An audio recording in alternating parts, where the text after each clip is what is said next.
राग आलाय ना मला? आजीने आम्हाला नाही सांगितलं कधी कोड. चिड दमडीची स्वानंदी जास्तच उडायला लागली. तिचं काहीतरी करायला लागणार.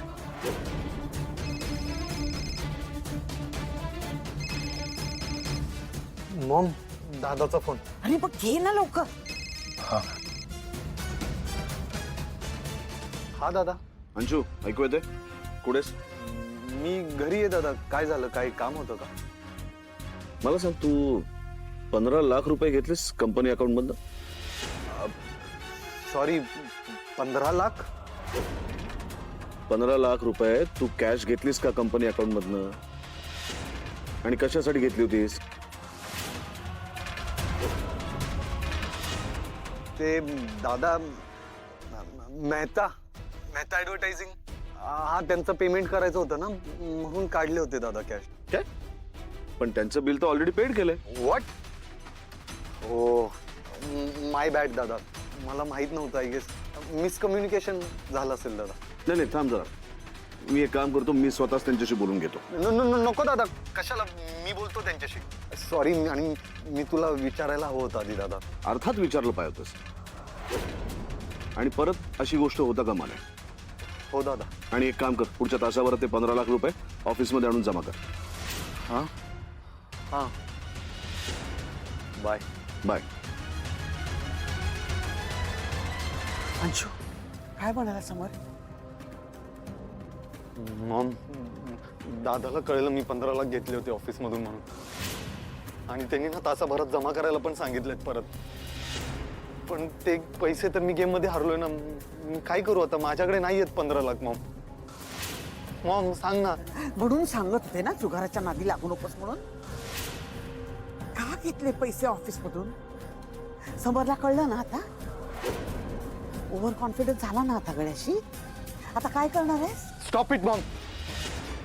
तर मी आधीच फ्रीक आउट होतोय. हे सगळं नंतर बोल. एक काम ना, तुझ्याकडे आहेत 15 लाख, मला दे नसले तर मग प्लीज. मॉम दे ना 15 लाख प्लीज. 15 लाख. 15 लाख मी कुठून आणू? माझ्याकडे 3-4 लाख आहेत. अपी,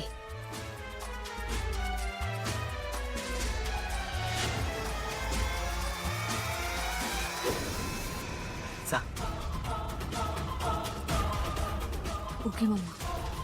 आजीने दागिने मागवले होते, हो की नाही का आजी?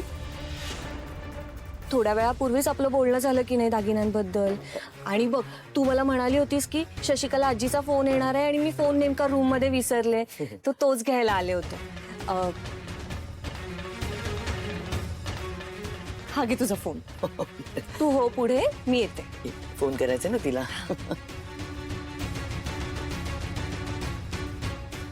तू आजीला असं का विचारलंस? अहो नाही, काहीतरी गैरसमज होतोय तुमचा. त्या फक्त आपण बोलत असताना त्या समोर आल्या म्हणून मी विचारलं. का येऊ नाही शकत? येऊ शकतो. मी आले, माझ्या पाठोपाठ आजी आली. आणि मुळात आहे ना, हे घर आमचं आहे. आम्ही कधीही कुठेही जाऊ शकतो. याचा अर्थ असा नाही होत की मी खोटं बोलते. राहू दे, मला आता काही बोलायचंच नाहीये. पण हा, तू जे काही विचारलंस ना मला, ते मला अजिबात आवडलेलं नाहीये.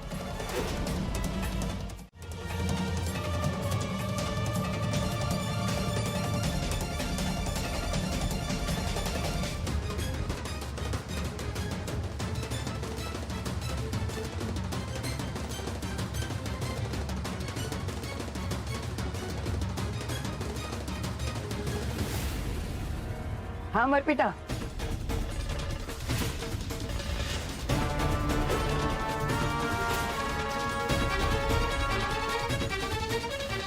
काय झालं आजी? काय उद्योग करत होतीस लॉकर पाशी? उद्योग उद्योग उद्योग नव्हते करत. ते दागिने सेफ आहेत का बघत होते. लॉकर त्याच्यासाठीच असतो. हो, पण दागिने स्वानंदीकडे होते ना, आणि माझा स्वानंदीवर विश्वास नाहीये. नीट बोल. मोठी वहिनी आहे तुझी ती. हो, मान्य आहे मला, पण लग्नाच्या वेळेला माहिती आहे ना काय झालं, तिने आणि तिच्या फॅमिलीने काय केलं ते, त्यामुळे माझा त्यांच्यावर विश्वास नाहीये. का मी नाही ठेवला विश्वास? होळी आहे सगळं आजी. आणि हे असे मिडल क्लास लोक असतात ना, त्यांनी इतके पैसे कधी बघितलेलेच नसतात. असे अचानक समोर आले की वेड्यासारखं वागतात अगदी. अगदी आईच्या पावलावर पाऊल ठेवून चालतेस की. आजी अगं पण बस, मला तुझ्याशी या बाबतीत काही वाद घालायचा नाही. आणि मुळात मला विचारल्याशिवाय हा आगाऊपणा केलासच का तू?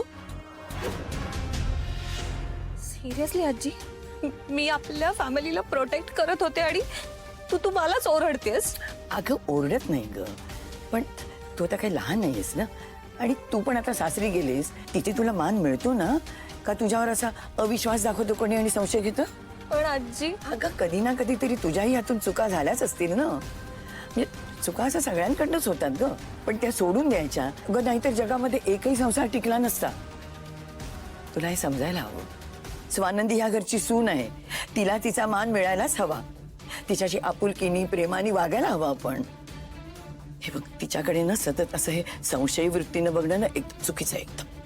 बरोबर आहे, सुनेला मान द्यायचा आणि माहेरी आलेल्या मुलीचा अपमान करा. असं काय करतेस? का असं बोलतेस तू? जाऊ दे आजी, मला नाही काही बोलायचं आता. अर्पिता, आजी पूजेची सगळी तयारी झाली आहे. खाण्यापिण्याची सगळी व्यवस्था पण झाली ना? गडबड नको आहे ना त्याच्यात काही? आजी सगळं व्यवस्थित झालंय. तुम्ही एकदा बघता का? हो चल बघते. या गोंधळात काही विघ्न नको येऊ दे आणि आजींच्या विश्वासाला तडा नको जाऊ दे देवा.